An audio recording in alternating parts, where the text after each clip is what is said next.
एक जमाने की बात है जब एक छोटे से गांव में इब्राहिम नाम का एक सादा दिल किसान रहता था। वह अपनी बीवी फातिमा और 3 बच्चों के साथ एक मिट्टी के घर में जिंदगी गुजार रहे थे।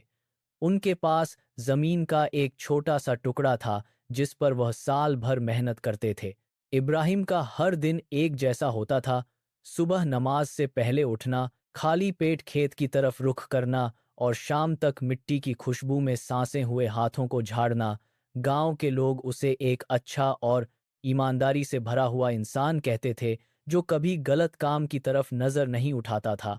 उसका ईमान इतना पक्का था कि जब उन्हें भूख भी लगती थी तब भी वो अपने बच्चों को समझाते थे कि हलाल कमाए हुए पैसा दिल को सुकून देता है।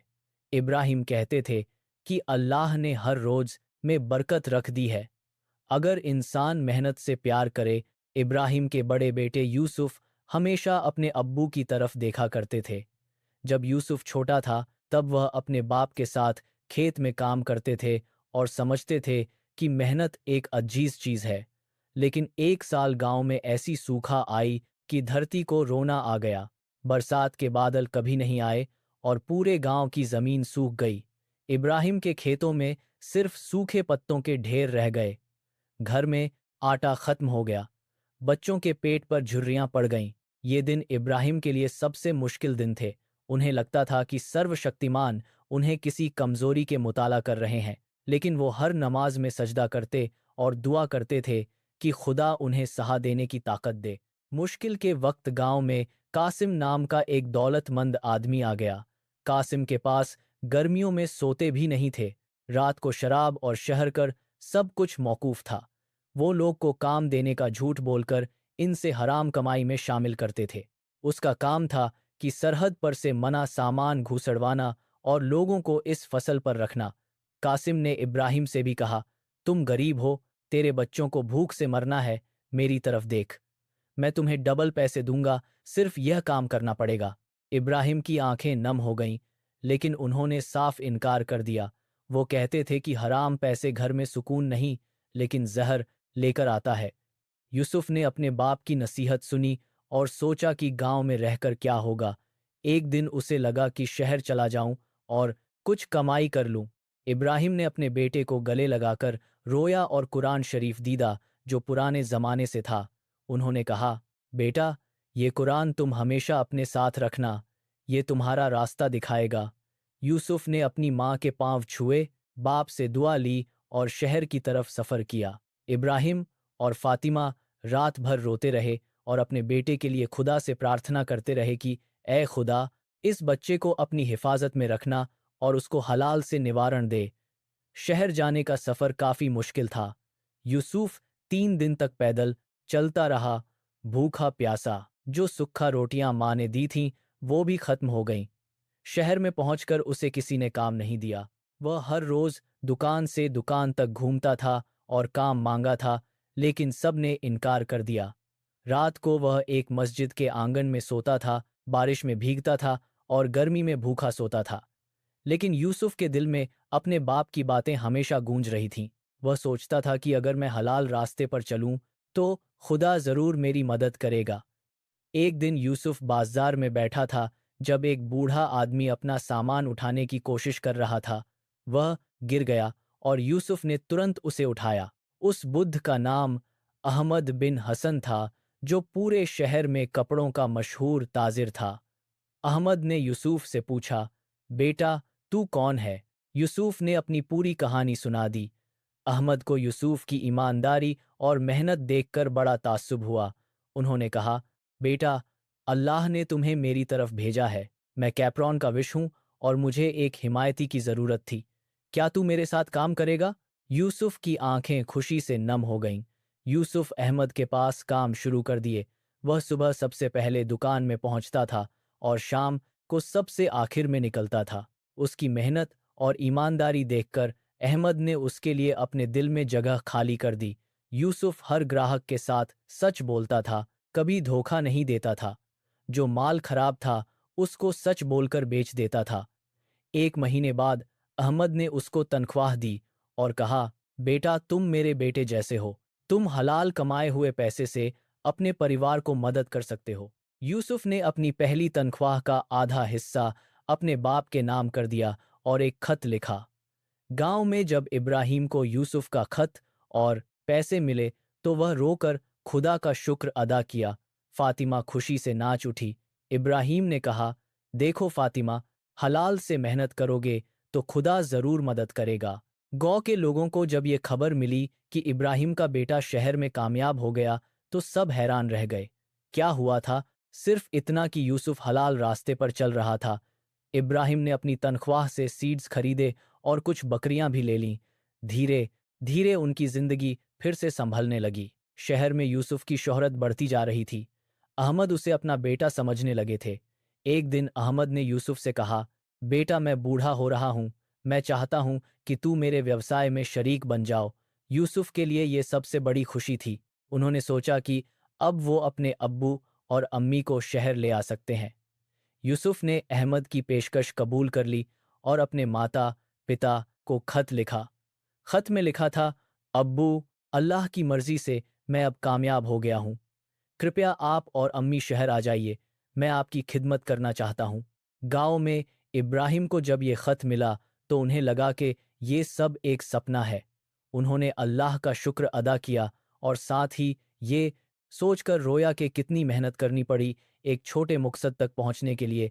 इब्राहिम और फातिमा ने शहर जाने की तैयारी की। गांव वाले इस बात से हैरान रहे कि इब्राहिम बिना किसी भय के कैसे हलाल रास्ते पर चले थे, जबकि कासिम अपने बालेबाज के जेवर के साथ अब पूरी तरह गांव पर राज कर रहा था।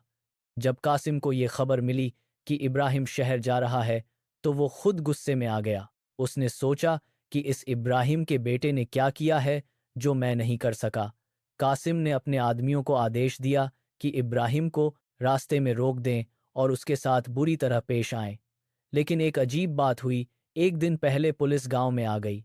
कासिम को पकड़ा गया और उसके साथ कई लोग जेल में डाल दिए गए। रास्ता साफ हो गया। जब इब्राहिम और फातिमा शहर पहुंचे तो यूसुफ उनका इस्तकबाल के लिए मौजूद था। माँ बेटे का मिलन बिल्कुल जज्बाती था। यूसुफ ने अपने पेरेंट्स को गले से लगा लिया। इब्राहिम ने अपने बेटे को देखा तो सब कुछ भूल गए, हर एक दर्द, हर एक भूख, हर एक रात जब वो के लिए सोचे थे। अहमद बिन हसन ने इब्राहिम से कहा, आपके बेटे ने मेरे व्यवसाय को बड़ा किया है, मैं उसके बगैर एक दिन नहीं गुजर सकता। ऐसा ईमान और मेहनत आजकल कहीं नहीं मिलता।